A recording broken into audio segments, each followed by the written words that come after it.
अभिवादन स्वीकार कीजिए ब्रजेश मिश्रा का और आप देखना शुरू कर चुके हैं द डिबेट। बहनों भाइयों, अब बस मतदान का प्रचार कार्य आज पहले चरण का समाप्त हो चुका है। जब घड़ी की सुई 6 बजे पहुंची, उत्तर प्रदेश में 37 जनपदों में यानी आधे उत्तर प्रदेश से भी अधिक इलाके में प्रचार कार्य समाप्त हो चुका है, जहां निकाय के चुनाव होने हैं। इस फेज में तकरीबन 3 करोड़ वोटर वोट करने जा रहा है, वो भी उत्तर प्रदेश का, जो किसी भी बड़े से बड़े राज्य के मुकाबले ज़्यादा बड़ा है। तो उत्तर प्रदेश में चुनाव की अहमियत को आप समझिए। मुकाबला बहुत दिलचस्प है, बहुत कड़ा है और 2022 की तरह एकदम डायरेक्ट है। आज की परिचर्चा इसी विषय पर होने वाली है। बहन भाइयों, उत्तर प्रदेश में निकाय चुनाव का प्रचार का कार्य पहले चरण का आज समाप्त हो चुका है। ये चुनाव बहुत ही दिलचस्प है, बिसात बीत चुकी है, जिसको जितनी तिकड़म लगानी थी लगा चुका है। और पहले चरण में इस बार 1-2 नहीं बल्कि 37 जनपद हैं, 37 यानी आधे उत्तर प्रदेश में 4 तारीख की सुबह वोटिंग होने जा रही है। ये कई मायनों में बहुत ही महत्वपूर्ण है। ये इसलिए भी महत्वपूर्ण है क्योंकि 2022 के बाद भारतीय जनता पार्टी और समाजवादी पार्टी की सीधी टकराहट का ये पहला आम चुनाव है और विशेष तौर पर शहरी इलाकों में है, जहां दोनों पार्टियों की इज्जत, प्रतिष्ठा और उनका वोट बैंक दांव पर लगा हुआ है। क्या होने जा रहा है इस निकाय चुनाव में? आपने देखा होगा बहनों भाइयों, भारतीय जनता पार्टी और समाजवादी पार्टी ने अपना सर्वस्व दांव पे लगा दिया इस चुनाव में। इन दोनों दलों में एक खूबी है कि ये दोनों डटकर लड़ते हैं और आमने सामने लड़ते हैं और एक दूसरे की बिल्कुल विपरीत विचारधारा के दल हैं। इसलिए इनके पॉलिटिकल क्लैशेज, इनके पॉलिटिकल कार्यक्रमों में एक अजब सा माहौल बनता है, चाहे वो बीजेपी का हो और चाहे वो समाजवादी पार्टी का। प्रचार अभियान से कांग्रेस और मायावती की पार्टी दूर रही। आम आदमी पार्टी ने फिर भी प्रचार कार्यक्रमों में बढ़ चढ़कर अपनी पार्टी की क्षमता के हिसाब से हिस्सा लिया। लेकिन उत्तर प्रदेश में क्या होने जा रहा है, ये इस चुनाव में भी आप सबने ये बात बहुत ढंग से महसूस कर ली होगी कि इस बार का चुनाव भी सीधा है, बिल्कुल डायरेक्ट, आमने सामने, आर पार। किसके बीच? भारतीय जनता पार्टी और समाजवादी पार्टी के बीच। लेकिन बहनों भाइयों, इतिहास ये बताता है कि पिछले 25 सालों से भारतीय जनता पार्टी निकायों के चुनाव में बहुत ही मजबूत स्थिति में रही है और इस बार भी बीजेपी ने पूरी ताकत लगा दी चुनाव में। और ताकत छोटी मोटी नहीं, पूरी क्षमता के साथ बीजेपी चुनाव लड़ रही है। वहीं समाजवादी पार्टी के पास भी जितनी क्षमता थी उन्होंने भी लगा ली। तो इस चुनाव का परिणाम क्या होगा, इसमें मुद्दे क्या रहे? इस चुनाव में जो सबसे बड़ा मुद्दा उभर कर सामने आया, जिसको बीजेपी ने एक्सीलरेट किया, बीजेपी ने जिसको बढ़ाया, माफिया, मिट्टी में मिला देंगे, सबका हिसाब होगा। अपोजिशन ने नाली, सड़क, खड़ंजा, अतिक्रमण, ट्रैफिक का मुद्दा उठाया। बीजेपी की तमाम कोशिशों के बावजूद विपक्ष उनकी पिच पर खेलने नहीं आया। इस बात को लेकर बीजेपी में थोड़ी मायूसी है। विपक्ष उस ट्रैक में आया नहीं जिस ट्रैक जो गेंद बीजेपी डालती रही है। तो इस बार का ये चुनाव नगर निकाय का बहुत मायनों में बहुत ही महत्वपूर्ण है, जो कई बार बहुत ही इतिहास रचने वाला होगा। बीजेपी का एसिड टेस्ट है क्योंकि सारी इज्जत, पद, प्रतिष्ठा और सीट उसी की दांव पर लगी हुई है। विपक्ष के पास निकाय चुनाव में खोने के लिए कुछ है नहीं।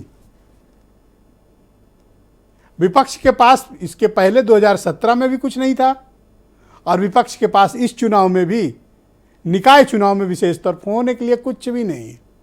समाजवादी पार्टी के पास तो एक भी सीट नहीं थी, बीएसपी के पास 2 थी, लेकिन बीएसपी का जो लड़ने का पैटर्न है इस बार बिल्कुल डिफरेंट है। बीएसपी का गेम साफ दिख रहा है,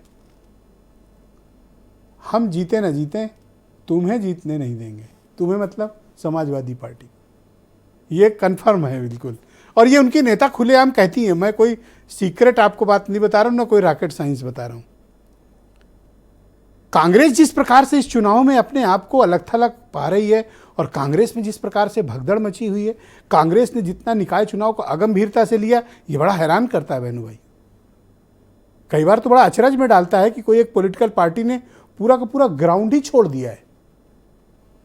इसके पीछे के कारण और तर्क नहीं समझ में आ रहे। हार जीत डेमोक्रेसी में का एक हिस्सा है। एक चुनाव लड़ते हैं, 2 चुनाव हारते हैं, 3 चुनाव जीतते हैं, 6 चुनाव हारते हैं, पार्ट है। बट कांग्रेस के खेमे में जबरदस्त मायूसी है। ये मायूसी का कारण खोजे कांग्रेस। आम आदमी पार्टी धीरे धीरे आगे बढ़ रही है, कोशिश कर रही है कि उत्तर प्रदेश में स्पेस बनाए। लेकिन जैसे कि मैंने कहा कि उत्तर प्रदेश बड़ा डिफरेंट टाइप का प्रदेश है। यहाँ मुद्दे से अधिक वोट बैंक, जातियाँ, पॉलिटिकल इक्वेशंस, कौन किसको जिता सकता है, कौन किसको हरा सकता है। यूपी में मुद्दे कम, एक जिताने के लिए वोट होता है, एक हराने के लिए वोट होता है। इसलिए यहाँ बड़ा वर्टिकल डिवीजन है। तो बीच वाली जो लॉबी है ना, वो यहाँ बड़ी छोटी है, 2-3% से अधिक की नहीं है। दूसरे राज्यों में आप पाते होंगे कि लोगों के पास एक ऑप्शन होता है। यहाँ ये है कि या तो हम बीजेपी को हराएंगे या फिर एक पक्ष है जो कहता है हम समाजवादी पार्टी को हराएंगे। यहाँ इस मसले पर मतदान होता है। शहरी पैटर्न इस बार अब 2017 के बाद से बड़ी परिस्थितियां बदली हैं।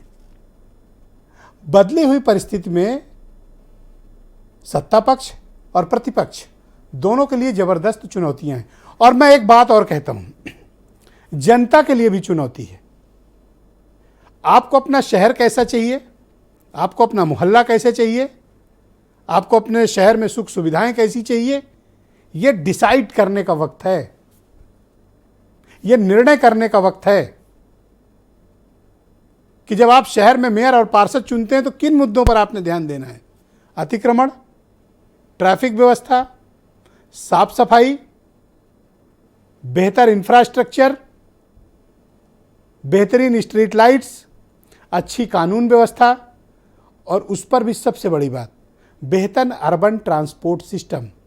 यानी आपको एक इलाके से दूसरे इलाके में जाने के लिए सुगम यातायात व्यवस्था होनी चाहिए, अतिक्रमण मुक्त होना चाहिए, पार्किंग्स की बेहतरीन व्यवस्था होनी चाहिए, हर इलाके में साफ सफाई होनी चाहिए, सीवर ठीक ठाक स्थिति में रहे, सबके घरों में पानी पहुंचे। ये मूलभूत काम होते हैं जो कोई भी नगर निगम, नगर पालिका और पंचायत के प्रतिनिधि और वहां के चेयरमैन करते हैं। आपके लिए मुद्दा ये है। एक विषय मैंने कल उठाया था, आज दोहरा दे रहा हूं, वोट जरूर करना। बहुत से लोग निकाय चुनाव में वोट करने नहीं निकलते हैं। छोटा चुनाव है, क्यों जाएं, पार्षद का है। अरे यही असली चुनाव है। तुम्हारा चुनाव तो यही है। अच्छा पार्षद चुनोगे, अच्छा मेयर चुनोगे, मोहल्ला साफ रहेगा, बीमारी नहीं होगी, सीवर लाइन ठीक रहेगी, घर में पानी आएगा, मोहल्ला साफ सुथरा रहेगा, नगर निगम के प्रमाण पत्र आसानी से बिना भ्रष्टाचार के मिलेंगे, टैक्सेशन सिस्टम ठीक होगा, शहर सौंदर्यीकरण होगा, आपको इधर से उधर जाने के लिए अच्छा यातायात मिलेगा। इसलिए कहता हूं ये आपका चुनाव है, ये किसी पॉलिटिकल पार्टी का चुनाव नहीं है, किसी की सरकार बनवाने का चुनाव नहीं है, किसी को बहुमत देने का चुनाव नहीं है, किसी को लखनऊ और दिल्ली की गद्दी पर आसीन करने का चुनाव नहीं है, किसी विचारधारा का चुनाव नहीं है। ये चुनाव आपका है, आपके मोहल्ले का है। और बहनों भाइयों, इस चुनाव का राजनीतिकरण नहीं होना चाहिए। ये जनता का चुनाव है। इसको किसी पार्टी की विचारधारा, किसी व्यक्ति की विचारधारा से मत जोड़िए। जो आपकी सेवा करे उसको वोट दीजिए।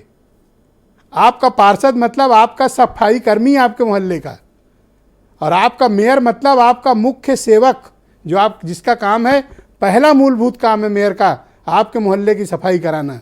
तो मेयर मतलब मुख्य सफाई कर्मी, मुख्य सेवक, शहर का सेवक, और पार्षद आपके मोहल्ले का सेवक है। इस भाव के साथ आप वोट करेंगे, और निश्चित वोट करिए। वोट के जरिए अपने मेयर और पार्षद चुनिए, ताकि अगले 5 साल आपको किसी तरह की कोई परेशानी का सामना ना करना पड़े, और फिर बैठ कर रोना भी न पड़े कि हमारे मोहल्ले में सफाई नहीं हुई। कुछ स्टेटमेंट सुन लें आप, फिर आज की डिबेट आगे बढ़ाएंगे।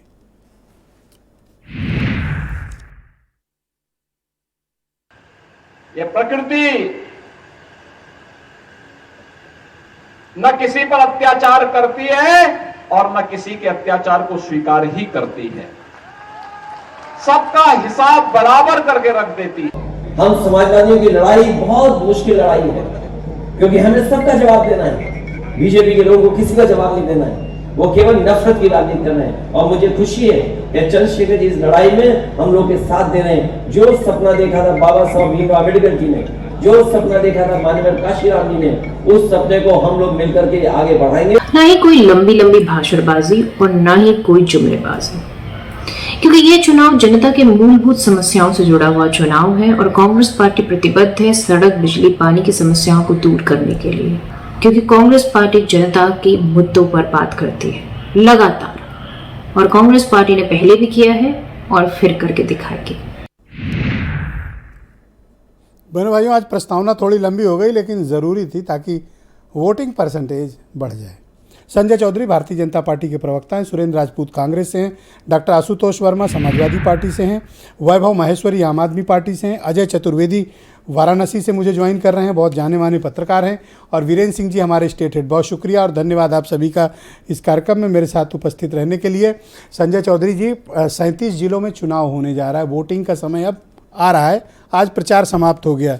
भारतीय जनता पार्टी अपने को कहाँ पर पाती है और कौन से मुद्दे आप बढ़ा पाए? देखिए, भारतीय जनता पार्टी अपने आप को कहाँ पाती है इसका एक उदाहरण मैं देना चाहूँगा। आज भले ही चुनाव प्रचार थम गया हो, लेकिन इसके पहले उत्तर प्रदेश के अंदर भारतीय जनता पार्टी के 48 प्रत्याशी निर्विरोध निर्वाचित होकर आ चुके हैं। ये बताने के लिए पर्याप्त है कि इस चुनाव की दशा और दिशा किधर जा रही है। दूसरी बात, जो मुद्दे हैं वे जनता के मुद्दे हैं, उत्तर प्रदेश के विकास के मुद्दे हैं। आगे बढ़ते हुए उत्तर प्रदेश के लिए एक सुरक्षित वातावरण, कैसे उत्तर प्रदेश अच्छे वातावरण में आगे बढ़े ताकि उत्तर प्रदेश की सारी समस्याओं का समाधान हो सके। आम व्यक्ति तक कैसे पानी पहुंचे, आम व्यक्ति तक कैसे बिजली पहुंचे, आम व्यक्ति तक कैसे सीवर की लाइन पहुंचे, इस आधार पर जो नगर निगम के मूलभूत मुद्दे हैं, भारतीय जनता पार्टी उन मुद्दों के साथ जनता के बीच में जा रही है। और यही बात है कि भारतीय जनता पार्टी का नेतृत्व ही जनता के बीच में जा रहा है। एक बात से ब्रजेश भाई, आपकी गहरी आपत्ति दर्ज कराते हुए मैं अपनी बात कहना चाहूंगा कि आपने कहा कि भाजपा और सपा पूरे जी जान से लगी हुई है। समाजवादी पार्टी का अखिलेश के अलावा दूसरा कोई नाम बताइए, चाहे शिवपाल हो, चाहे रामगोपाल हो, चाहे वे डिंपल हो, उन्होंने कौन सी सभा की? शायद आपने देखा नहीं है कि ये दोनों अपने जिनके नाम आपने गिनाए हैं, इनके सब के वीडियोस हैं मेरे पास, आपको भिजवा देंगे या तो चलवा देंगे। धर्मेंद्र यादव भी सभा करते आज देखे गए हैं। नहीं, आज देखे गए होंगे जब चुनाव का अंतिम दौर है। मैंने कहा ना, मैं तो अभी 2 दिन इटावा में रहकर आया। शिवपाल जी के वहां दर्शन नहीं हुए क्योंकि शिवपाल जी के प्रत्याशी को हटाकर रामगोपाल जी के प्रत्याशी को इटावा में उतार दिया गया। इसलिए दोनों का द्वंद्व वैसे ही है जैसे विधानसभा चुनाव के पहले था।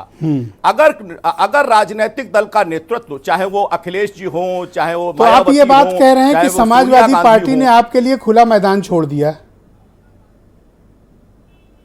नहीं, मैं तो सारे विपक्षी दलों की बात कर रहा हूं। ये विपक्षी दल के नेता जनता का सामना करने से क्यों कतराते हैं, क्यों जनता के बीच में नहीं जाते हैं? जितनी सभा एक दिन में योगी आदित्यनाथ जी ने की होगी, उतनी सभा कुल मिलाकर अखिलेश जी नहीं कर पाए हैं। इसी कारण अगर जनता के बीच में नेतृत्व नहीं जा रहा है तो उसकी विश्वसनीयता का संकट जनता के बीच में बनेगा ही बनेगा। और जनता से अगर संगठन, जनता से अगर नेतृत्व करता, जनता से अगर उस राजनीतिक दल का कार्यकर्ता, तो आपको इस बात पर एतराज है कि इन लोगों ने ज्यादा प्रचार में दिलचस्पी नहीं ली?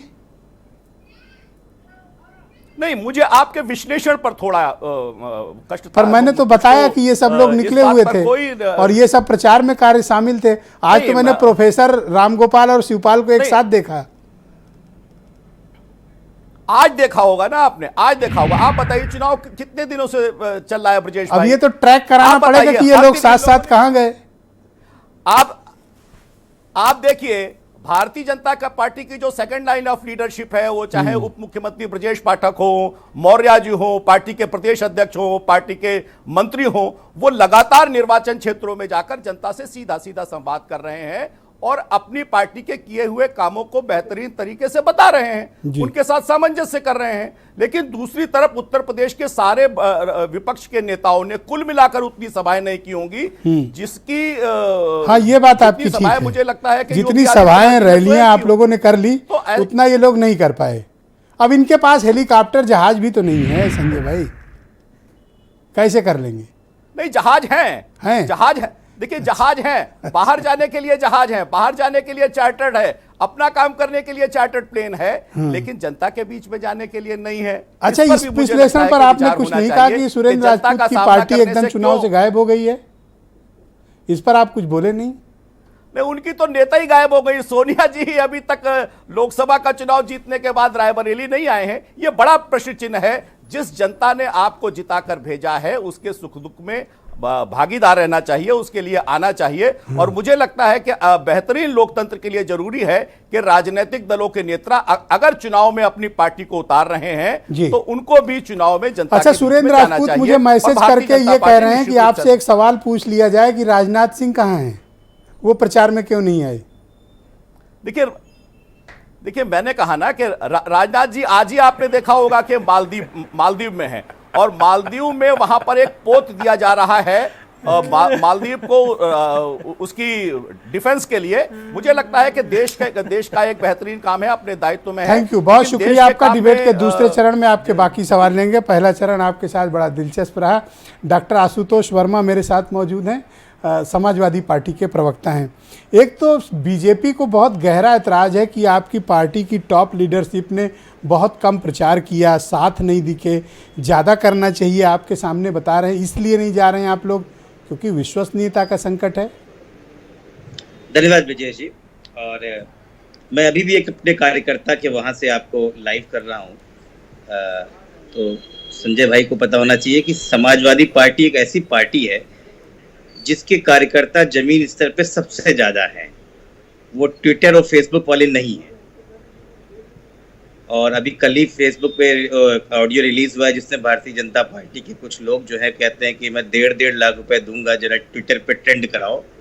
तो भारतीय जनता पार्टी को समझना चाहिए समाजवादी पार्टी इस तरीके के कार्यकर्ताओं को अपने पास नहीं रखती है। और आपने बड़ा अच्छा सवाल पूछा, शायद लखनऊ का मेयर माननीय राजनाथ सिंह से एक बार भी डिस्कस नहीं किया गया और उसकी ये नाराजगी है कि एक बार भी लखनऊ नहीं, ये तो आपको किसी ने गलत बताया है।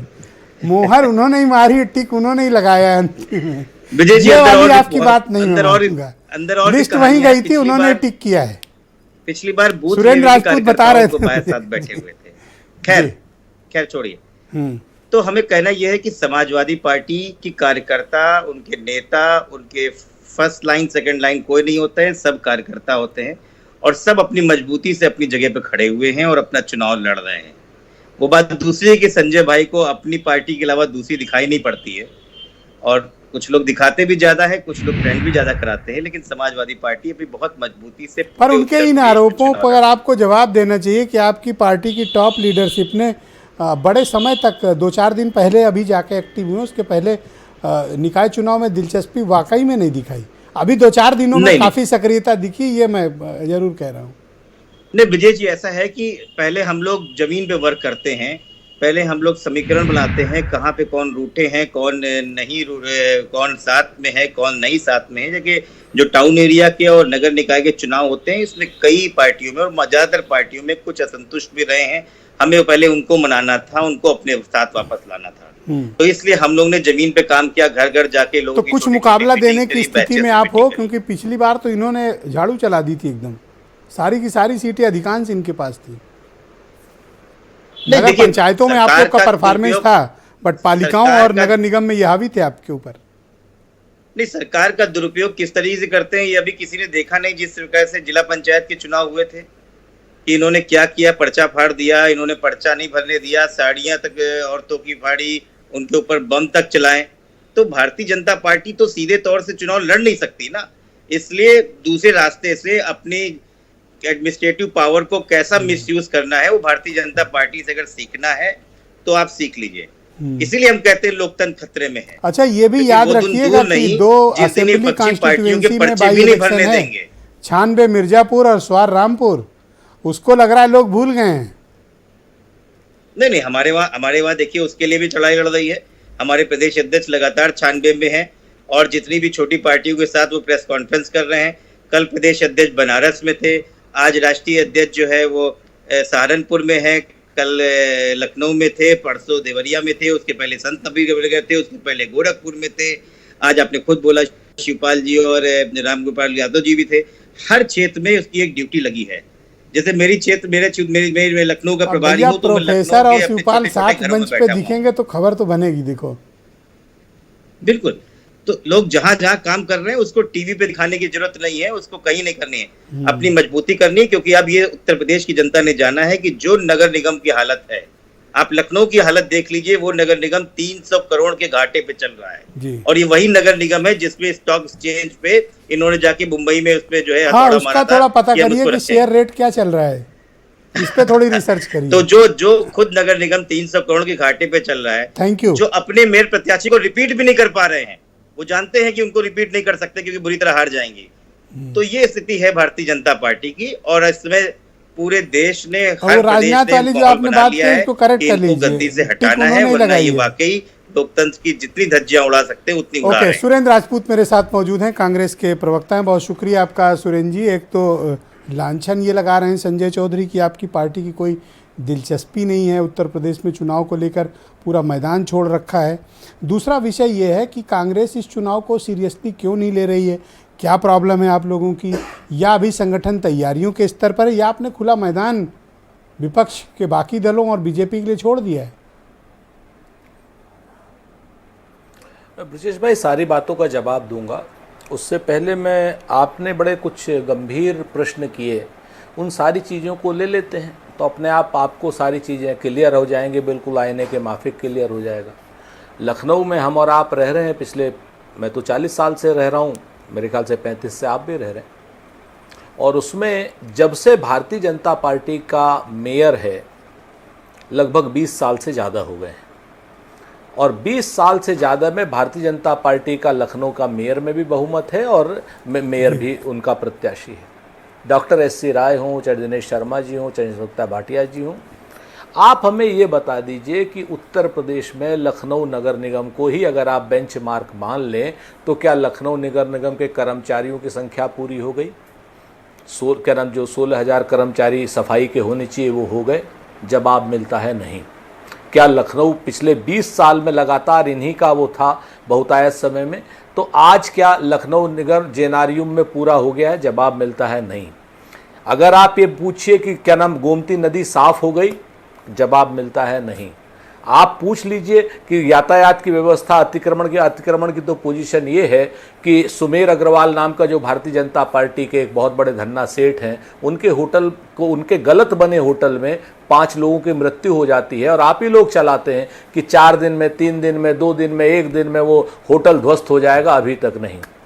आप हजारों बिल्डिंगें यहाँ पर नक्शे जो क्या नाम बने हुए हैं, नगर निगम जिनके लिए जिम्मेवार है, आज की डेट में अवैध निर्माण हुए हैं। आप बता दीजिए अगर कोई अवैध निर्माण खत्म हो गए हो तो? जवाब मिलता है नहीं। जब 20 साल में भारतीय जनता पार्टी यहाँ पर बिल्कुल कुछ नहीं कर पाई, इस तरीके से लखनऊ का नगर निगम एक जंगल राज की तरीके से चल रहा है, तो अगले 5 साल के लिए भारतीय जनता पार्टी के नगर निगम में मेयर को क्यों चुना जाए? कोई बता सकता है? नहीं बता सकता। हाँ, कुछ गली बन गई, वो सरकार के जो एग्जीक्यूटिव काम है, विधानसभा की जो मिट्टी में मिल गया, ये आपके लिए उपलब्धि नहीं है, मुद्दा नहीं।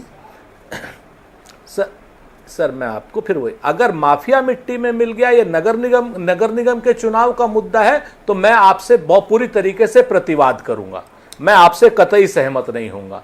माफिया मिट्टी में मिल गया या कानून व्यवस्था का मुद्दा है, और माफिया मिट्टी में मिल गया या उत्तर प्रदेश पुलिस का इकबाल मिट्टी में मिल गया, ये मुद्दा है। क्योंकि जब उमेश पाल को वो क्या नाम अपराधी मारते हैं, 2 पुलिस वालों को मार के जाते हैं, पुलिस का इकबाल मिट्टी में। उसके बाद अतीक पुलिस की अभिरक्षा में 5-5 AK-47 धारी वहां पर बैठे, और उत्तर प्रदेश की योगी सरकार सुप्रीम कोर्ट में लिख करके दे रही है कि इस अभियुक्त की सुरक्षा हम करेंगे। उसके बाद बदमाश उसके सर पे गोली मार करके जाते हैं। उत्तर प्रदेश का क्या नाम सरकार का इकबाल मिट्टी में मिला है कि माफिया मिट्टी में मिला है, भगवान जाने।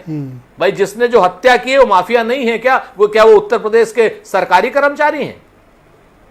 एक माफिया को मिट्टी में मिलाने के लिए 3 माफिया पैदा कर दिए आप। ठीक। माफिया मिट्टी में मिल तो गया। अब आप मुझे बताओ, आपकी पार्टी, यह उत्तर प्रदेश की सरकार का आपकी इकबाल पार्टी की मिट्टी में मिला। दिलचस्पी इतनी कम क्यों है यूपी के निकाय चुनाव में? नहीं नहीं सर वो तो ठीक है, लेकिन इतना आप तो बता दीजिए, आप इतने सुधी पत्रकार सर, हैं, मैं आप माफिया में संजय जी मिट्टी से में पूछ मिला लूंगा। या उत्तर प्रदेश का आप इकबाल। मुझसे क्या चाहते हो? अब बता दीजिए, सच बोल दीजिए सर। आप जो कहो मैं बोल दूं। आप चाहते क्या हो? अभी मैं बात कर लेता हूं संजय चौधरी से, अभी आपकी बात करा देता हूं। जी जो जी, कहिए सर, बुलवा बिल्कुल। दूंगा। दूसरी बात, अब आप बोलिए। हाँ बिल्कुल, पूछिए इनसे कि माफिया मिट्टी में मिला या उत्तर अभी प्रदेश जवाब सरकार का देंगे, ये इकबाल आप मिट्टी में कंप्लीट मिला। कर 2 लो सर। पुलिस वाले मारे, अपने वाले का उसके- जवाब दे दो। कांग्रेस हाँ, में दिलचस्पी क्यों नहीं है? जी अब मैं आपको बताऊं, उत्तर प्रदेश का नगर निगम का चुनाव है। हम अपने प्रदेश अध्यक्ष श्री ब्रजलाल खाबरी जी और बाकी जो 4 हमारे उपाध्यक्ष हैं, क्या नाम, जो क्षेत्र अध्यक्ष हैं, श्री नकुल दुबे जी, नसीमुद्दीन सिद्दीकी जी, अजय राय जी और योगेश दीक्षित जी, इनके नेतृत्व में पूरी ताकत से चुनाव लड़ रहे हैं। हर जगह पे हमारे प्रत्याशी लड़ रहे हैं। लखनऊ से श्रीमती संगीता जायसवाल जी लड़ रही, जिनके पति राजेश अग्रवाल जी और संगीता जी दोनों मिल करके जिन्होंने कोरोना के समय में ऑक्सीजन के लिए बिल्कुल अतुलनीय सप्लाई किया था। हमारे यहाँ पे तमाम पार्षद लड़ रहे हैं। पूरी ताकत से हम लोग इस सरकार के खिलाफ चुनाव लड़ रहे हैं। आधे से और ज्यादा हमारा शहर पूरे कांग्रेस प्रदेश चली का गई, उत्तर प्रदेश का बीजेपी या नेतृत्व। समाजवादी पार्टी में पता चला? हाँ गई, ये बिल्कुल गई। इसका हमें दुख है और इस बात का निश्चित तौर पर हम संज्ञान भी ले रहे हैं कि क्या कमियां रही हैं, कि किस तरीके से जो लोग गए हैं वो वास्तव में अच्छी एक बात है, आप हमारे स्वीकार लेते लिए हैं। स्तब्ध करने वाली घटना है ना। इसको क्यों नहीं स्वीकारेंगे? जो गलत बात है सो गलत बात है। दिलप्रीत हमारा नगर अध्यक्ष था, हमारा जो फाकिर सिद्दीकी एक हमारा महत्वपूर्ण नेता था, हमारा जो वो श्रीवास्तव है, वो अज्जू श्रीवास्तव, हाँ रमेश भाई हमारे बड़े पुराने नेता थे। हाँ रमेश श्रीवास्तव जी हमारे यूनिवर्सिटी के साथी थे। ऐसे लोग पार्टी छोड़ करके जाते हैं तो दुख होता है, इसमें कहीं कोई दो राय नहीं। लेकिन ये जरूर है कि इसके कारणों का भी पता कराएंगे कि चुनाव के समय में ऐसा ये साजिशन किसी ने किया है और या फिर कोई से। लेकिन हम ब्रजलाल खाबरी जी के नेतृत्व में और हमारे चारों अध्यक्षों के नेतृत्व में चुनाव जब बात फंस जाए तो अकेले खाबरी जी को फंसा के निकल ले रहे हो आप। अच्छी जीत करें, बुरा मत मानना। नहीं सर, नहीं हम खाबरी जी को फंसा नहीं। खाबरी जी हमारे क्यों? प्रदेश अध्यक्ष हैं हार और साहब खाबरी जी मतलब कोई सर्वशक्तिमान चुनाव में सक्रियता नहीं है तो खाबरी जी जिम्मेदार? कहाँ बेचारे गरीब आदमी को फंसा? चुनाव में सक्रियता खाबरी जी की, अरे चुनाव में ब्रजलाल खाबरी जी की सक्रियता पूरी तरीके से, नकुल दुबे साहब की सक्रियता पूरी तरीके से है, नसीमुद्दीन साहब की, योगेश दीक्षित जी की, अजय राय जी की। हम पूरी ताकत से बनारस का भी चुनाव लड़ रहे हैं। बसपा वालों का नाम गिना रहे हो सर। Thank you. नहीं सर, आम आदमी पार्टी के प्रवक्ता वैभव माहेश्वरी मेरे साथ मौजूद हैं। वैभव जी बड़ी हवा बनाई थी आपकी, लेकिन चुनाव तो कहीं आपका चढ़ता हुआ दिख नहीं रहा मुझे। भैया जी सबसे पहले तो बधाई आपको, आपकी प्रस्तावना इतनी शानदार थी कि इन चुनावों में नाराज हैं आप, कह रहे हो कि अच्छी थी। नहीं बहुत शानदार प्रस्तावना। मतलब आपने तो चुनाव की बात जनता का एकदम, जैसे इस बार मैं देख रहा हूँ कि चुनाव आयोग ने, स्टेट चुनाव आयोग में कोई भी ऐसी चीज बहुत मिसिंग थी कि वोटर अवेयरनेस कैंपेन को चल रहे हो, वोटर को जागरूक कर रहे हो, कुछ प्रमोट कर रहे हो कि वोट देने जाना है, ये चुनाव क्यों जरूरी है। ये काम आज भारत समाचार करता हुआ दिखाई पड़ रहा है कि चुनाव है किस चीज का। आधे से ज्यादा जनता को नहीं मालूम है कि चुनाव किस चीज का होता है, क्या है, कि वोट देने के बाद हमें क्या मिलता है, क्यों देना जरूरी है। तो अगर ये सब मान के आपकी बात देखकर अगर वोटर निकल जाए तो वाकई माइक्रो लेवल से बदलाव आना शुरू हो जाएगा, जो कि बहुत ही सुखद होगा। लोगों को पता तो हो कि कौन सा चुनाव किस चीज का होता है, कौन सा इंजन किस काम आता है, कौन सा इंजन से क्या घोटाले होते हैं, ये तो मालूम होना चाहिए। तो रही बात आम आदमी पार्टी की, आम आदमी पार्टी का कैंपेन बहुत ज्यादा शानदार चल रहा है और बहुत ही सीमित साधनों में चढ़ा पाया आप? चुनाव चढ़ नहीं पा रहा आपका, बताओ कहाँ आपका चुनाव चढ़ा? ये चुनाव देखिए गलियों का है, नालियों का है, पार्कों का है। तो लोग सारे के सारे गलियों में हैं। बड़े बड़े रोड शो करने का इसमें मुझे लगता नहीं है कि बहुत प्रभाव पड़ता है। गलियों के अंदर जा के लोगों से बात करनी पड़ती है, कूड़े के ढेर के आसपास कैंपेन करने पड़ते हैं। आम आदमी पार्टी इसमें बहुत ज्यादा एक्सपर्ट है और कूड़े के ढेर के आसपास इतना माइक्रो लेवल तक हम ब्रिजेश जी चले गए। एक बड़ा नया इनिशिएटिव हमने लिया है कि वार्ड के तमाम जो प्रत्याशी हैं उन्होंने वार्ड लेवल मैनिफेस्टो बनाए। अब इस वार्ड लेवल मैनिफेस्टो की ब्यूटी ये है कि ये मोहल्ले के नाम लिख लिख कर उनकी प्रॉब्लम्स का चर्चा कर रहा है कि फलाने मोहल्ले में जो पार्क की रेलिंग टूटी है वो हम ठीक कराएंगे, फलाने मोहल्ले में उस जगह पर जो बरसों से कूड़ा पड़ा हुआ है वो हम ठीक कराएंगे, इन मोहल्लों की नालियां। तो आप लोगों ने मोहल्लावार घोषणा पत्र तैयार किए हैं? वार्ड वार घोषणा पत्र तैयार किए हैं जिनमें मोहल्लों की चर्चा है और मोहल्लों का जिक्र करते हुए ये बहुत शानदार स्टोरी करने लायक भी चीज है कि ये इतना माइक्रो लेवल पे अगर कोई पार्टी जाती है और वोटर्स को कनेक्ट करती है तो वोटर भी खुश होते हैं कि ये तो मेरे पीछे वाली गली की बात कर रहे हैं, वहां पर हमेशा पानी भरता है और जल भराव हो जाता है और छोटी सी बारिश में तो ये लोग आएंगे। आप जो बता रहे हैं उस हिसाब से रिस्पांस तो है नहीं, यहाँ तो पिच डिफरेंट है ना यूपी में। अब पिच कोई भी हो लेकिन काम जिस तरह का चुनाव है जो आपकी प्रस्तावना में था वही चुनाव मान के हम चल रहे हैं। उस पिच पे जाकर खेलना तो ना तो जनता के हित में है ना आम आदमी पार्टी वो कर सकती है। तो पिच तो हमारी वही है कि जो बारिश होते ही जो पिच डूब जाती है, बारिश होती ही जो नाली बाहर आ जाती है, बारिश होती ही जो नालियों में से गैस निकलती है जिससे ये लोग चाय बनाने लग जाते हैं, वो बंद करानी है। और कार्यक्रम शुरू जब हुआ और मैंने संजय चौधरी का स्टेटमेंट लिया, एक महत्वपूर्ण बात उन्होंने कही कि चुनाव शुरू होते ही 48 सीटें वो जीत के बैठे हैं, मतलब 48 से उनका रन शुरू हो रहा है, 0 पे खड़े हो आप लोग। नहीं, चुनाव शुरू होते ही नहीं, ये तो अगले 5 साल का भी विनिंग का स्टेटस अभी बता सकते हैं, इतना मामला बिल्कुल सेट है। कैसे? वो क्योंकि पब्लिक के मुद्दों से लेना देना है नहीं। एक बार लाएंगे घोषणा पत्र, अगली बार लाएंगे संकल्प पत्र, फिर लाएंगे वचन पत्र, बातें किसी में कुछ नहीं होती। इस पूरे चुनाव में बीजेपी की खासियत यह है कि कोई भी इन्होंने सफाई उफाई की और नगर निगम के मुद्दों की बात ही नहीं करी। तो माफिया राज का सफाया कर रहे हैं नगर निगम के जरिए। नगर निगम के जरिए जहां झाड़ू लगानी है, सफाई कर्मियों के मुद्दे हैं, वहां पर माफिया राज का सफाया करके वोट मांगे जा रहे हैं। तो कौन सा सफाया हो रहा है? सफाई का चुनाव और माफिया का सफाया वोट मांग रहे हैं। बहुत ही फनी पार्टी है ये।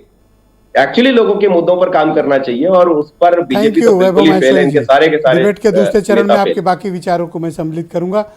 अजय चतुर्वेदी जी मेरे साथ वाराणसी से ज्वाइन कर रहे हैं, बहुत ही जाने माने पत्रकार हैं। चतुर्वेदी जी, बहुत शुक्रिया आपका हमारे साथ जुड़ने के लिए। तो इस बार नगर निकाय का जो चुनाव हो रहा है उत्तर प्रदेश में, आप क्या महसूस करते हैं, क्या पाते हैं राजनीतिक तौर पर, और क्या चल रहा है उत्तर प्रदेश की राजनीति में इस चुनाव में? धन्यवाद ब्रजेश जी। यहाँ तक अगर मैं कुछ चीज़ें जोड़ना चाहूँगा, इजाज़त हो तो। अरे प्लीज गो। मेरी समझ से मुझे एक चीज़ समझ में नहीं आ रही है कि ये नगर निगम का चुनाव, मेयर और पार्षद का चुनाव करा क्यों रहे हैं। जब आपने 2016 में स्मार्ट सिटी का कॉन्सेप्ट लॉन्च किया, उस स्मार्ट सिटी में नगर निगम के मेयर और पार्षदों का कोई वजूद ही नहीं रह गया है, जिसमें कमिश्नर इसका अध्यक्ष होता है, म्युनिसिपल कमिश्नर उसका सचिव होता है और एक परियोजना प्रबंधक को ले आते हैं। यहाँ तक कि मेयर को भी केवल एक सामान्य सदस्य की तौर पर वहाँ पर रखा गया है, उसकी कोई वॉइस नहीं है।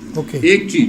दूसरी चीज, आपको शायद मालूम होगा कि बनारस पूरे देश का इकलौता नगर निगम है जिसके पास अपने अधिवेशन के लिए कोई सदन सभागार नहीं है।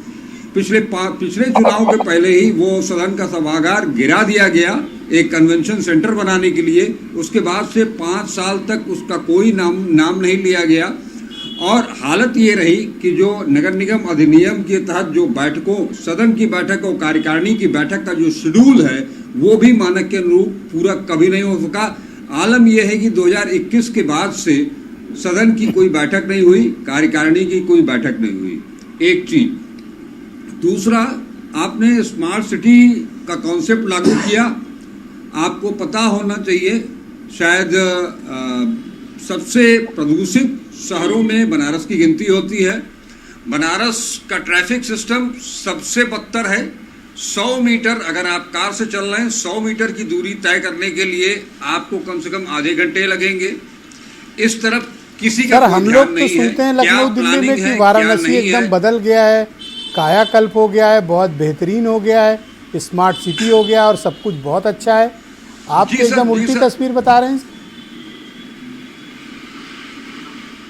जी सर, आपको बहुत सारी रंगीन तस्वीरें दिखाई देंगी जो चाइनीज झालरों में लिपटी हुई दिखाई देंगी। हर बात का एक जवाब होता है। बाबतपुर से लेकर के शिवपुर तक की सड़क देख लीजिए, फ्लाईओवर्स देख लीजिए। निश्चित तौर पर वो एसेट है हमारे लिए। विश्वनाथ कॉरिडोर का एक बड़ा एसेट है हमारे लिए जी। लेकिन गंगा घाटों का सुंदरीकरण किया गया। स्थिति यह है कि घाट दरकने लगे हैं, घाट धंसने लगे हैं। उस पर मरहम पट्टी कर दी जाती है, आवाज उठती है तो उसके बाद फिर जस का तस छोड़ दिया जाता है। सीवर लाइन हर जगह आपको चौक मिलेगी। हल्की सी बारिश हो जाए तो पूरा शहर तालाब बंद स्विमिंग पूल में तब्दील हो जाता है। जाम की समस्या का कोई निराकरण नहीं है। तो बनारस के लोग क्या सोच रहे हैं चतुर्वेदी जी, जब आपकी बात होती है तो लोग क्या कहते हैं बनारस के, वो क्या चाहते हैं, कैसा मेयर चुनना चाहते हैं? फिजूल खर्ची टाइप डिबेट चल रही है, डिबेट जी। देखिए, मेयर कब सबसे पहले तो जो 73वें 74वें संविधान संशोधन के बाद निचली सरकार का जो ओहदा मिला था, वो सरकार को पूरा अधिकार तो मिले तब तो वो शहर के बारे में कुछ करेगी। हमारे यहाँ तो ये आपने इम्पोर्टेंट पॉइंट कही, मेयरों के चेयरमैनों के अधिकार लगातार सिकुड़ते जा रहे हैं। इस बात से मैं सहमत हूँ कि उनके पास अधिकार कम है, या तो अधिशासी अधिकारी या नगर आयुक्तों ने कब्जा कर रखा है और वो अपने हिसाब से सरकारें शहरों को संचालित कर रही हैं। उस पर से भी स्मार्ट सिटी का कंसेप्ट ये थोड़ा कन्फ्लिक्ट वाला है। मैं सहमत हूँ आपकी बात से। वीरेंद्र सिंह जी हमारे स्टेट हेड इस कार्यक्रम में आ गए। वीरेंद्र जी, अब तो आज प्रचार कार्य समाप्त हो गया है। पहले चरण के 37 जनपदों में यानी आधे उत्तर प्रदेश में वोटिंग होने जा रही 4 तारीख को, क्या माहौल है? ये बात सही है कि प्रचार आज से समाप्त हो गया है। 9 मंडलों में आधे उत्तर प्रदेश में 4 तारीख को मतदान होगा और ये चुनाव एक तरह से लोग कहते हैं कि सेमीफाइनल है। लोकसभा चुनाव से पहले एक मैसेज देगा कि देश में 2024 में किसकी सरकार बनेगी, क्या माहौल है।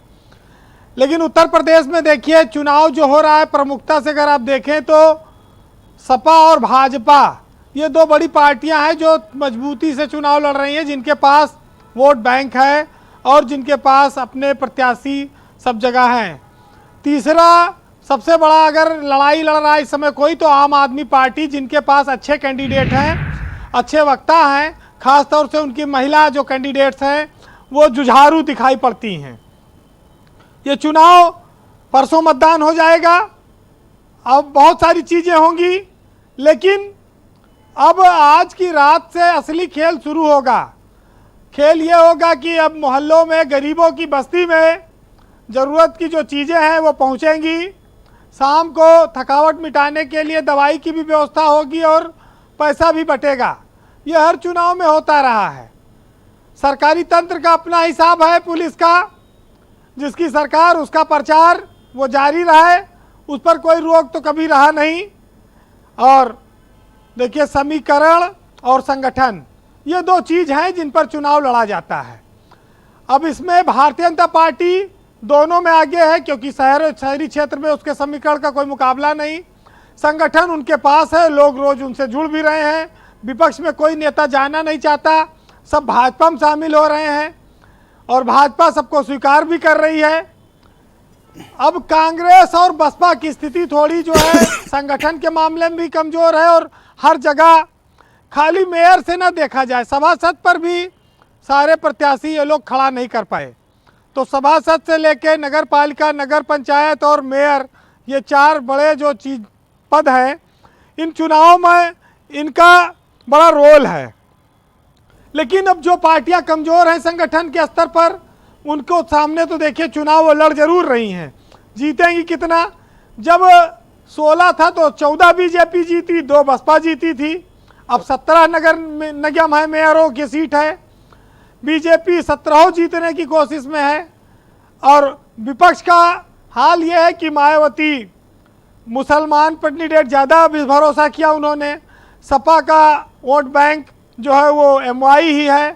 कांग्रेस के पास अपना कोई वोट बैंक नहीं है, तो बीजेपी के पास बहुत बड़ा वोट बैंक है। हर दल, हर जात के लोग उनको वोट देते हैं, तो ये लाभ में है। लेकिन अब अभी तो गिनती हुई नहीं, तो सीधे ये नहीं कहा जा सकता कि बीजेपी सब जीत लेगी। लेकिन बीजेपी शहरी क्षेत्र में मनोबल तो उसका ऊंचा है, जीतने की स्थिति में है। देखिए, प्रचार की बात आई कि प्रचार 2 दलों के नेता कर रहे हैं, तो 2 दलों में जिनका ज़्यादा स्टेक लगा है भाजपा का और सपा का। भाजपा में नेता ज़्यादा हैं, हेलीकॉप्टर है, मंत्री हैं, उप मुख्यमंत्री हैं, संगठन है, अध्यक्ष हैं। विपक्ष में अखिलेश यादव और शिवपाल, रामगोपाल, ये लोग भी अपना। लेकिन कांग्रेस के पास कोई स्टार प्रचारक टाइप का कोई मामला अभी तक आया नहीं। मायावती बड़ी नेता है, वो छोटे मोटे चुनाव में प्रचार नहीं करती हैं, वो मंडलीय रैली हो या जिले स्तर की कोई रैली हो तब जाती हैं। अब बची आम आदमी पार्टी, उनके यहाँ 3 नेता थे, एक जेल में बीजेपी ने डाल रखा है, केजरीवाल से भी पूछताछ हो चुकी है, संजय सिंह अकेले अपना उत्तर प्रदेश में चल रहे हैं, वो प्रभारी हैं, अभी उनको सीबीआई ने बुलाया नहीं है, हो सकता है आगे कभी नंबर आए। तो ये जो चुनाव है ये तो सीधे सीधे बीजेपी और सपा के बीच का चुनाव है। तीसरा फैक्टर आम आदमी पार्टी, उसमें थोड़ा बहुत हो सकता है, वो रिजल्ट पे पता लगेगा। लेकिन भाजपा और सपा के सामने बागी भी बहुत बड़ी समस्या है, कोई आसान नहीं। दोनों दलों में है ये समस्या। इन्हीं की पार्टी में ये अभी बीजेपी ने 250-300 लोगों को निकाला, अभी दूसरे चरण के लिए तैयारी चल रही है। हर सीट पर बागी हैं और दोनों जगह बम्पर बागी है, हरा देंगे। में सबसे ज्यादा बागी किसी को हरा सकता है। और बीजेपी में जिसको टिकट नहीं मिला, जो दावेदार थे, भाई तो नेता ज्यादा है, महत्वाकांक्षा, तो बगावत तो करेंगे ही।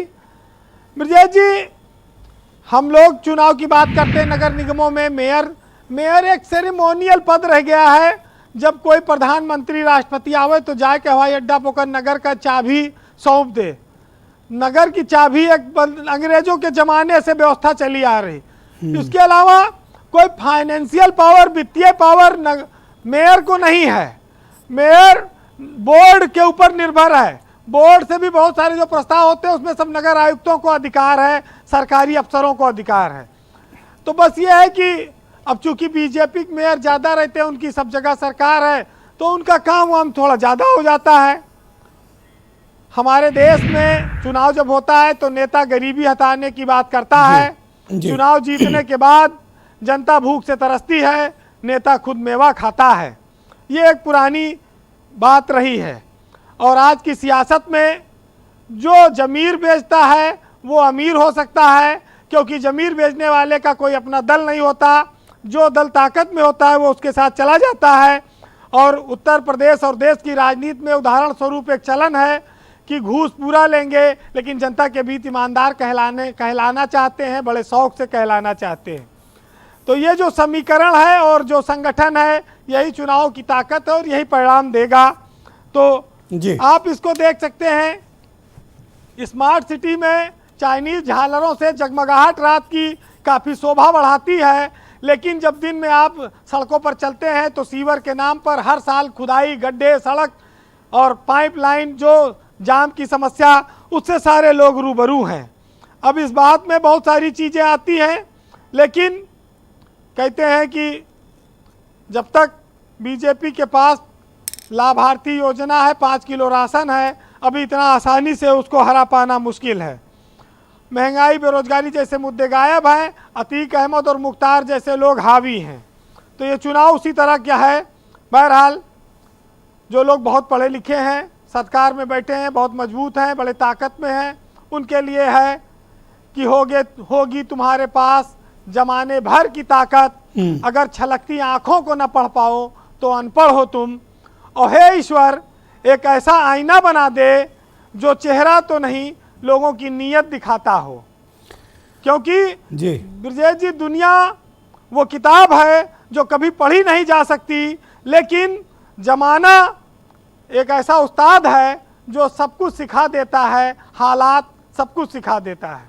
बहुत शुक्रिया आपका, बहुत बहुत धन्यवाद बीरेन जी, ग्राउंड जीरो से अपनी इनपुट और फीडबैक उपलब्ध कराने के लिए। हम सब 4 तारीख का ही वेट करेंगे जब आप और आपके रिपोर्टर्स इस पर एक मैसिव कवरेज ग्राउंड जीरो से हमें उपलब्ध कराएंगे। बहनों भाइयों, इस पर चर्चा को आगे बढ़ाते हैं। ये शहर की सरकार चुनने का समय है, लेकिन अजय चतुर्वेदी ने एक अच्छा मुद्दा उठाया कि 73वें और 74वें संशोधन से जो ये अधिकारों में अतिक्रमण हुआ है, मेयरों के पास अधिकार कम रह गए हैं। ये एक बड़ा महत्वपूर्ण मुद्दा है, आने वाले समय में इस मुद्दे को डील करना पड़ेगा हमें। संजय चौधरी भारतीय जनता पार्टी के प्रवक्ता हैं। संजय जी, एक महत्वपूर्ण मुद्दा निकल कर सामने आया कि हर सीट पर, हर वार्ड में, हर पालिका, हर पंचायत, हर नगर निगम में बागियों की भरमार है और आपकी पार्टी में बगावत इस बार कुछ ज़्यादा हो गई। आप तो बताते थे कि बड़े देवतुल्य और बड़े विचारधारा से जुड़े कार्यकर्ता हैं, पर मैं देख रहा हूँ थोक के भाव आपके सबका 6-6 साल के लिए निकाले दे रहे हैं आप। ब्रजेश भाई, ये तो स्थिति आप एक नज़रिए से देख रहे हैं। इस बार का एक बड़ा विलक्षण चुनाव है। उत्तर प्रदेश में एक राजनीतिक दल ईवीएम पर जिसका चुनाव चिन्ह छपा होगा वो अपने घोषित प्रत्याशी को कह रहा है कि हमारे साइकिल के चुनाव निशान पर बटन मत दबाना, दूसरे पे बटन दबाना। तो जहां पर यह स्थिति हो जाए कि वो राजनीतिक दल और उसका सहयोगी दल मिलकर इस बात पर तैयार हो जाए कि बैलेट पर भी जो चुनाव चिन्ह उसका छपा हुआ है उसको वोट न देना, तो मुझे लगता है कि यह बताने के लिए तैयार है कि वहां कैसे विद्रोही हैं और विद्रोहियों से निपटने के लिए उनका क्या नजरिया है। क्योंकि उनके तो विधानसभा के प्रत्याशी अब सभासद के लिए अपनी पत्नी को भाजपा से लड़ा देते हैं। तो जो उनकी तैयारी है और जो उनकी जमीनी हकीकत है उसको सभी जानते हैं। आप अपने यहाँ की बगावत से कैसे निपट रहे हैं? हमने कहा ना कि जो भी भारतीय जनता पार्टी के संगठन के अनुशासन को नहीं मान रहे हैं उनके लिए भारतीय जनता पार्टी ने उन्हें बाहर का रास्ता दिखाया है। किसी भी संगठन में अनुशासनहीनता की कोई जगह नहीं हो सकती और इसी आधार पर भारतीय जनता पार्टी ने उन्हें बाहर का रास्ता दिखाया है। निश्चित रूप से संगठन को आगे चलने के लिए अनुशासन प्रतिबद्ध कार्यकर्ता ही चाहिए और इसीलिए हमने उसके साथ मेयरों को और अधिकार मिले और स्मार्ट सिटी के कंसेप्ट में उनकी दखलंदाजी और उनका रोल बढ़ाया जाए, ये एक महत्वपूर्ण मुद्दा है। आप तो केंद्र में, राज्य में, हर जगह सरकार में आप ट्रिपल इंजन मांगते हैं, अधिकार क्यों नहीं बढ़ाना चाहते? ये एक मुद्दा बनाइए इस बार। ब्रजेश भाई मुद्दा तो बनाएंगे, लेकिन ये किया किसने? जब 73वां संविधान संशोधन आया और उत्तर प्रदेश में उसको लागू करने की बात हुई तो मुख्यमंत्री कौन था?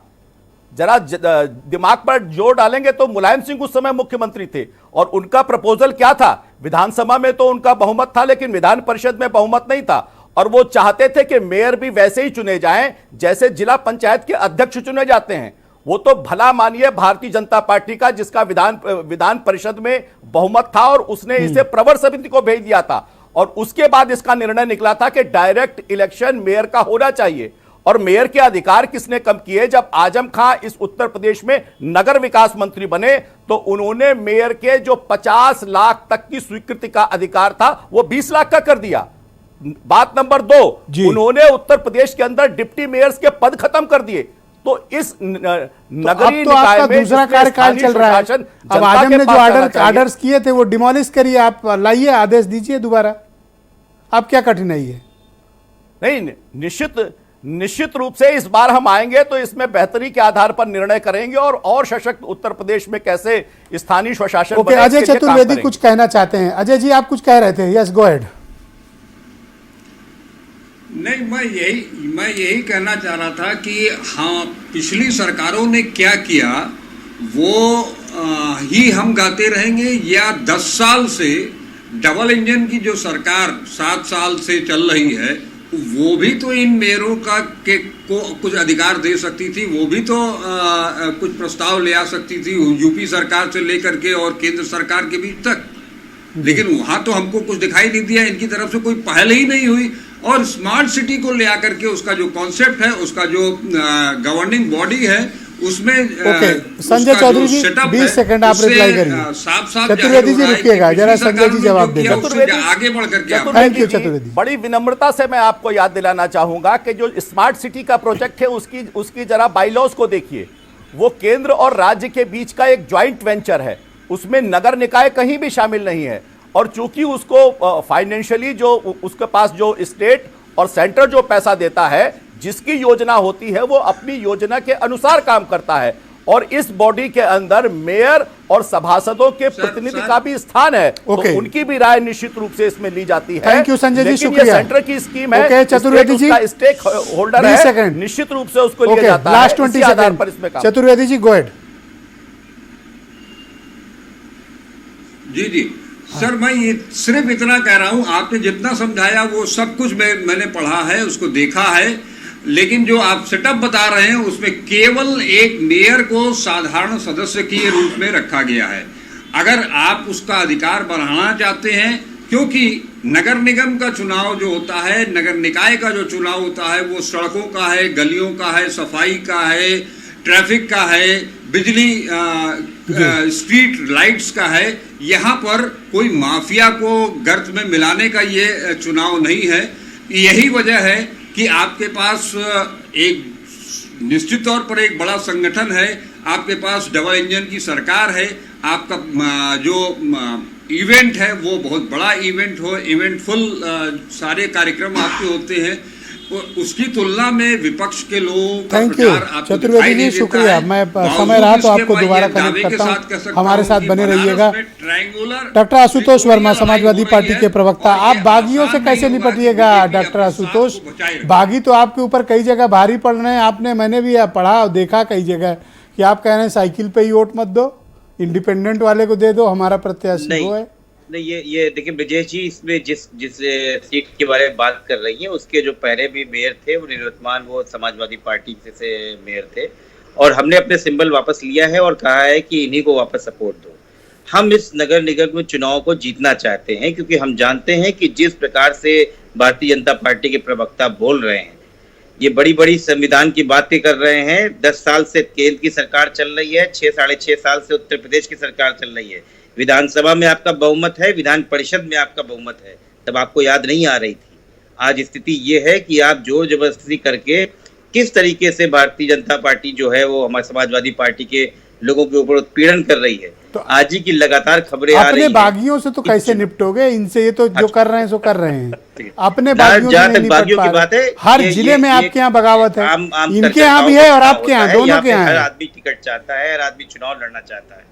कई बार ऐसा हो जाता है कि हम लोग विषम स्थिति में किसी एक व्यक्ति को टिकट देते हैं, बाकी को नहीं दे पाते हैं। ये हम जैसे कार्यकर्ताओं का काम है, जिनको प्रभारी बनाया गया है, जिनको भेजा गया है। मैंने शुरुआत में बोला, हम अभी भी एक असंतुष्ट नेता के वहाँ बैठे हुए हैं, हमारी बात हो गई है, तो हम लोग जमीनी स्तर पे जाके उनसे बात अच्छा, करके ये सब बोल रहे हो असंतुष्ट नेता के घर बैठ के, और वो सुन रहा होगा, अभी वो आपसे बात भी करेगा, देखेंगे। तो आपको बिठाएं भी और आप उसके खिलाफ भी बोलोगे? नहीं, हम लोग उनको मना रहे हैं, क्यों किसी के खिलाफ बोलेंगे? वो हमारे कार्यकर्ता है, अगर उनको टिकट नहीं मिला है और रूठ गए हैं, हम उनको क्यों नहीं मनाएंगे? उन्होंने ठीक है, सुरेंद्र राजपूत मेरे साथ मौजूद हैं। राजपूत जी, ये बताइए कि मेयरों के अधिकार का एक मुद्दा ये सही उठा है, और मेयरों के अधिकारों को घटने नहीं देना चाहिए। अगर अतीत में किन्हीं सरकारों ने उन अधिकारों को घटाया, कम किया, तो अब तो ये मुनासिब वक्त है कि हम मेयरों के अधिकार बढ़ाएं। स्मार्ट सिटी में उनके रोल भी बढ़ाया जाना चाहिए। नहीं, मुझे लगता है कि भारतीय जनता पार्टी ने जिस शुक्रिया प्रकार वर्मा जी। मेयरों को सुरेन जी बोलेंगे, बना के रखा है। सुरेन जी गो अहेड। ब्रजेश भाई, आपकी और हमारी कम से कम ये शायद 12वीं या 15वीं बहस होगी जब हम संविधान के 74वें संशोधन पर और 73वें पर बात करने के लिए बैठे हुए हैं। भारतीय जनता पार्टी के लोगों की इस विवशता भी है, समस्या भी है, और उनका अभिमान भी यही है कि वो कोई भी काम जो नहीं हुआ पिछली सरकारों पर डाल देते हैं, या जो काम होने का भविष्य पर डाल देते हैं। वर्तमान में 6 साल से लिखा कैसे काटे संकोच भी होता है ना, उनका आदर भी तो है। हाँ, अरे बड़ा आदर करते हैं ये लोग आजम खान का। अब कैसे काटे उनका लिखा आदर, समझिए बात। क्या नाम, जी बिल्कुल। और 2014 से क्या नाम, केंद्र में भी सरकार है इनकी। आज स्थिति ये है कि इसके बाद और 2 बार मेयर का चुनाव हो चुका उस ड्यूरेशन से लेकर के आज तक। अब तक इन्होंने मेयर के अधिकार, मैंने तो पहले भी कहा था, आपने चतुर्वेदी साहब ने बहुत अच्छा मुद्दा उठाया, हम लोग पिछली बार भी उठाए थे, कि ये देना कुछ नहीं चाहते, अधिकार के नाम पर कुछ नहीं देना चाहते। कभी ये माफिया के नाम पर चुनाव लड़ेंगे, कभी बुलडोजर के नाम पर चुनाव लड़ेंगे, कभी किसी और चीज के नाम पर चुनाव लड़ेंगे। जो चुनाव जिस चीज का, मैं तो पूछता हूं ना कि रिवर फ्रंट का क्या हुआ, 1100 मीटर का डायफ्राम क्यों नहीं बना? मैं लखनऊ की बात कर लेता हूं, मैं अभी बनारस होकर के आया, जो अभी चतुर्वेदी साहब कह रहे थे घाट दरक रहे हैं, सच में घाट दरक रहे हैं, और बिल्कुल इनके पास बाबतपुर की एक सड़क के अलावा बताने के लिए है क्या? वहां पर मैं खुद 3 दिन जाम में फंसा रहा, रोज अगर कभी 80 घाट जाना हुआ या दशाश्वमेध जाना हुआ या राजघाट जाना हुआ मुझे। तो स्थिति ये है भारतीय जनता पार्टी सेहत भी ठीक रहे, ये विषयांतर करके गाड़ी घोड़ा से चल रहे हो। गोमती नदी से बदबू आने लगी है सर। हम तो पैदल चल रहे, लेकिन परिवार वालों को कैसे चला ले ब्रजेश भाई? तब ठीक है। कई और मेहमान आ जाते हैं बाहर से, उनको कैसे पैदल चला ले? वैभव महेश्वरी, सच बात ये, तो ये भारतीय जनता पार्टी के लोगों से ये जरूर कहिए कि कम से कम वर्तमान पर बात किया करें। अरे अब इतने इंपॉर्टेंट मिनिस्टर थे आजम खान, उनका आर्डर थोड़ी काट देंगे। ओके, वैभव महेश्वरी मेरे साथ मौजूद हैं। वैभव जी, मेयरों के अधिकार को लेकर कोई बहस नहीं होती, और मैं सभी पॉलिटिकल पार्टीज़ के टॉप लीडर्स के कमेंट्स, उनकी टिप्पणियां, सबके तथाकथित मैनिफेस्टो भी सब चीज़ देख लिया, लेकिन मेयरों के चेयरमैन और पालिकाओं के जो अधिकारों में कटौती हुई है वो किसी के लिए मुद्दा नहीं है। जहाँ तक कि जो कैंडिडेट लड़ रहे हैं वो भी इसे मुद्दा नहीं बनाते कि वो एक अधिकार विहीन संस्था के मुखिया बनने जा रहे हैं। देखिए ब्रजेश जी, बात ठीक है बिल्कुल कि मेयरों के अधिकार नहीं होंगे तो ये काम करेंगे कैसे, लेकिन सबसे ज्यादा चिंताजनक बात है कि 3 इंजन की सरकार के मैनिफेस्टो में काम का जिक्र ही नहीं है कहीं भी। ये घोषणा पत्र, वचन पत्र है तो सही, लेकिन कहीं भी कोई जिक्र नहीं करते कि हम क्या काम करेंगे। आप इनका मैनिफेस्टो खाली देख लीजिए, पीएम साहब के आपके जो स्पीच होती है पूरी स्पीच सुन लीजिए, आपको कहीं नगर निगम के कामों से रिलेटेड चर्चा मिले तो आप बताइएगा उसमें। तो कुल मिला के ये कि इनके अधिकार मिल भी जाएंगे तो करेंगे क्या? ऑलरेडी सारी सरकारें इनके पास हैं, इनका काम तो चल ही रहा है, इसलिए दूसरी पार्टी लगातार 4 बार यूपी के नगर निगम जीत के बैठे हैं, आप इनसे सवाल पूछ रहे हो। तो अधिकारों खड़ा नहीं हो पाता इनके सामने, पार्टी लड़ सकती है। हमें पता है कि कैसे अधिकार लिए जाते हैं। दिल्ली में बिना अधिकार की सरकार वर्ल्ड क्लास मॉडल सेट करके दिखा रही है और इसके दम पर दूसरे राज्यों में जा रही है, सरकार बना रही है और लोगों में पसंद की जा रही है। तो अधिकार तो छीनने पड़ेंगे, और अधिकार छीने तब जाते हैं जब काम करने की लगन हो, वो इच्छा शक्ति हो। हमें अगर सफाई करनी परिणाम आएंगे, देख लेंगे। ऐसे ही दावे आप असेंबली इलेक्शन के समय कर रहे थे, और अब यही दावे आप निकाय चुनाव टाइम कर रहे हैं। तो अधिकारों के लिए लड़ेंगे, काम तो कराना ही पड़ेगा। बहुत शुक्रिया, बहुत बहुत धन्यवाद, बहुत बहुत धन्यवाद। और मैं आप सभी का बहुत धन्यवाद प्रकट करता हूं कि एक सामाजिक सरोकार के मसले पर हुई राजनीतिक परिचर्चा में आप सबने अपने अपने पक्ष प्रस्तुत किए। और बहनों भाइयों, आप सबका भी बहुत धन्यवाद, शुक्रिया। वोट डालने जरूर जाइएगा। धन्यवाद, नमस्कार।